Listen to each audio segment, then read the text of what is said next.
Hello guys, ഞങ്ങൾ ഉത്സവത്തിന് പോവാണ്. നമുക്ക് എല്ലാ പരിപാടിയും ഒരുപോലെയാണല്ലോ ഗൈസ്. അങ്ങനെ ഞങ്ങൾ നേരെ ബോട്ടേക്കറി വരുവാണ് കേട്ടോ. നമ്മുടെ അവിടെ നിന്ന് ഒരു 2-3 സ്റ്റോപ്പ് ഇപ്പുറത്താണ് കേട്ടോ ഈ പരിപാടി നടക്കുന്നത്.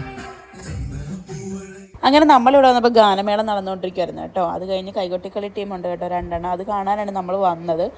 അങ്ങനത്തെ കുട്ടനാടിൻ്റെ കലാകാരിയാണ് കേട്ടോ. അപ്പോൾ കലാകാരിനെ ആദരിക്കൽ ചടങ്ങൊക്കെ ഉണ്ടായിരുന്നു. അങ്ങനെ ഒരു അടിപൊളി ഡാൻസ് ഒക്കെ കഴിഞ്ഞിട്ടോ പോയത്.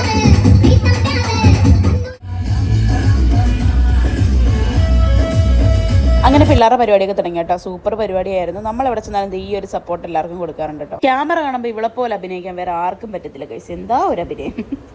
അങ്ങനെ അടുത്ത ടീമിൻ്റെയും പരിപാടി തുടങ്ങി കേട്ടോ. അത്യാവശ്യം നല്ല പരിപാടിയായിരുന്നു 2 ടീമിൻ്റെയും. കൊള്ളായിരുന്നു കേട്ടോ. അങ്ങനെ പരിപാടിയെല്ലാം കണ്ടതെന്ന് നമ്മുടെ ലാസ്റ്റ് ബോട്ടും പോയിട്ടോ. വീട്ടിൽ പോകാനൊരു മാർഗ്ഗമില്ലാതെ നിന്നപ്പോൾ ഒരു കുഞ്ഞു വെള്ളം കിട്ടിയിട്ടോ. അതേ കയറി പിന്നെ വീട് പിടിച്ചു. ഞാൻ തിരിഞ്ഞു നോക്കിപ്പോയാൽ ഞാൻ വെള്ളത്തിലാണ് ഗൈസ്. അപ്പോൾ ഇന്നത്തേക്ക് ഇത്രയേ ഉള്ളൂ. Love you and by.